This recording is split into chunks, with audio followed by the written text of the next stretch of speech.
नमस्कार दोस्तों। हम्म, आज घुटनों पे बात कर रहे हैं हम। बहुत छोटी छोटी आपको क्रियाएं बोल लीजिए, व्यायाम बोल लीजिए या योग का हिस्सा बोल लीजिए, वो मैं आज आपको बतलाने वाला हूँ।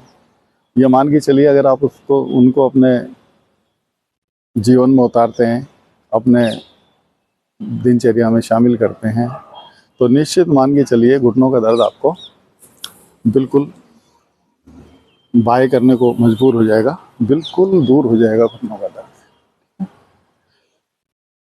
जब भी हम बात करते हैं योग की, तो हमारे दिमाग में आता है योग, और यार योग अपने से नहीं होगा। और सबसे पहले बाबा रामदेव का चेहरा सामने आता है और दिमाग में आता है यार ये तो जाने कब से कर रहे हैं, और सही भी है, उन्होंने जीवन लगा दिया इसके पीछे। लेकिन योग क्या है, इससे हम समझें। हर आदमी, हर व्यक्ति कर सकता है। जो आदमी खड़ा हो सकता है वो इन क्रियाओं को कर सकता है जो मैं बतला रहा हूँ। और बचने के बहुत तरीके। हम कहते हैं बाबा की बस की है, हमारे बस की नहीं है, बाबा की तरह हम नहीं कर सकते, उन्होंने जाने कितना टाइम लगा दिया। सब ठीक भी है, लेकिन अब मैं आपको बतला रहा हूँ कि आज मैं कुछ छोटी छोटी ऐसी क्रियाएं बताऊंगा, कितना भी गंभीर दर्द हो वो ठीक होने उसको ठीक होना ही पड़ेगा। ये मान के चलिए, योग की सहायता से जितने गंभीर रोग होते हैं उतना आसान व्यायाम होता है। जितने गंभीर रोग होते हैं, व्यायाम की शुरुआत उतनी ही आसान होती है, क्योंकि भारी व्यायाम हम कर ही नहीं पाएंगे। हमारे घुटनों में दर्द है, किसी ने कह दिया ऐसे करके आप उछक जंप करने लग जाओ, तो हाउ इज पॉसिबल, संभव ही नहीं है। तो हम उसको स्किप कर देंगे, उसकी तरफ ध्यान नहीं दे पाएंगे। तो हाँ, मैं बोल रहा था योग क्या है। सबसे बड़ी बात है योग। योग का मतलब है वो छोटी छोटी क्रियाएं, ध्यान दीजिएगा, वो छोटी छोटी क्रियाएं जो हम बचपन में देखते आए हैं और जो हमें विरासत में मिली थी। हम अपने अज्ञानतावश कहिए या अज्ञानतावश बोलिए, या फिर समझिए कि पाश्चात्यकरण की दौड़ में, आधुनिकता की दौड़ में हम अपने आप को हीन मान बैठे, और इस हीन भावना का ऐसे शिकार हुए कि हम धीरे धीरे उन छोटी छोटी क्रियाओं को भूलते चले गए, उसको हे दृष्टि से देखने लग गए। बस ये हमारी बहुत बड़ी गलती थी। और आप ध्यान करिए, हमारे जो पहले पुराने बिल्डिंगों में, हवेलियों में सीढ़ियाँ हुआ करती थी, उनकी स्टेप का, एक स्टेप से दूसरा स्टेप हुआ करता था, 1 फुट से उनमें ज़्यादा गैप होता था। कैसे फिर घुटनों का दर्द होगा। दोनों तरफ कोई रेलिंग नहीं हुआ करती थी, दीवारें हुआ करती थी। सोचिए, फिर धीरे धीरे उसने थोड़ा कम किया ऊंचाई, फिर थोड़ी कम होने लगी, 9 इंच की होने लगी, आज तो 6 इंच की पर भी रेलिंग के बिना स्टेयर संभव नहीं है चढ़ना। और फिर हम देखते हैं, पहले बाजू बाजू में देखते हैं कि लिफ्ट हो तो ज़्यादा बढ़िया है। तो ये सब छोटी छोटी जो बातें हैं, ये हमें काफ़ी है, हमें इस परेशानी की तरफ धकेलने के लिए।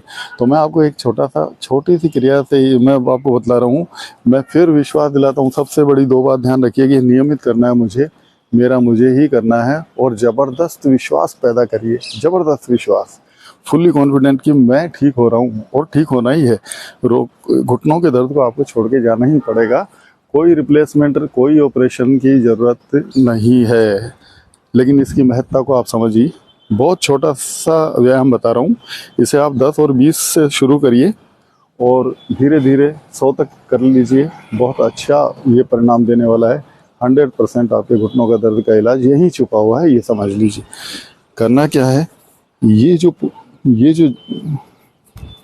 जगह है, यहाँ से हमें इस सीढ़ियों पर कर लीजिए, ये किनारे पर यूँ इस तरह खड़ा होना है। और ये एक,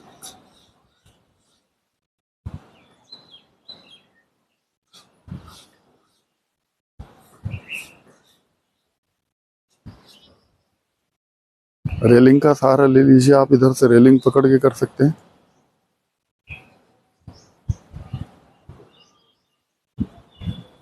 बहुत अच्छा व्यायाम है ये, सारी नसों में खिंचाव होता है पीछे से, करने पर आप महसूस करेंगे।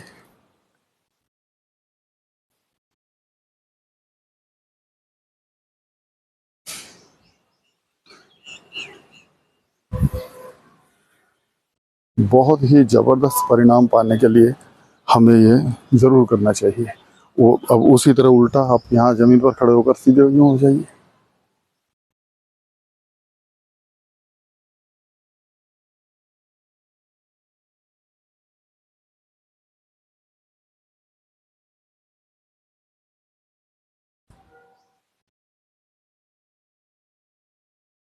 निश्चित तौर पर निश्चित रूप से आपको फ़ायदा होगा। अच्छा, जो लोग, मैंने पिछली वीडियो बनाई थी, तो जो पद्मासन में नहीं बैठ सकते, मैं दावा करता हूँ वो वज्रासन में भी बैठने लग जाएंगे यदि इन क्रियाओं को हम करना शुरू कर देते हैं तो। राधे राधे।